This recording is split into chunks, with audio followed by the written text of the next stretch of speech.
അപ്പോൾ നമുക്ക് ഒരുപാട് കാര്യങ്ങൾ മുലയൂട്ടുമ്പോൾ ശ്രദ്ധിക്കാറുണ്ട്. ഒന്നാമത് നമ്മൾ എങ്ങനെ കുഞ്ഞിനെ പിടിക്കുന്നു എന്നുള്ളതാണ്. ഇതിനെ എപ്പോൾ പിടിക്കുമ്പോഴും നമ്മൾ ആ കുഞ്ഞിന്റെ തലയും അതുപോലെ ഉടലും ഒരേ ലെവലിൽ വരാൻ വേണ്ടി ശ്രദ്ധിക്കണം.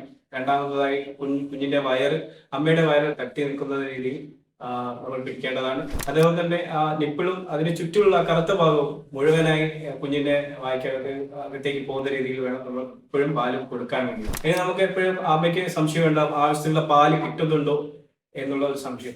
ആ ഒരു സംശയം തീർക്കാനായി നമ്മൾ ശ്രദ്ധിക്കേണ്ട കാര്യങ്ങൾ എന്ന് പറഞ്ഞു കഴിഞ്ഞാൽ, നന്നായി മുലപ്പാൽ കുടിക്കുന്ന ഒരു കുട്ടി ദിവസത്തിൽ ഒരു 5-6 തവണയെങ്കിലും മൂത്രമൊഴിച്ചിരിക്കും. അതേപോലെ തന്നെ മുലപ്പാൽ കുടിച്ചു കഴിഞ്ഞതിന് ശേഷം ഒരു 2-3 മണിക്കൂർ നന്നായിട്ട് ഉറങ്ങും. അതേപോലെ തന്നെ വെയിറ്റ് കൂടും. ഇതൊക്കെയാണ് നമ്മൾ മെയിനായിട്ട് നോക്കേണ്ടത്. അപ്പോൾ മുലപ്പാൽ എന്ന് പറയുന്നത് എല്ലാ കുട്ടികളുടെയും ഒരു അവകാശമാണ്.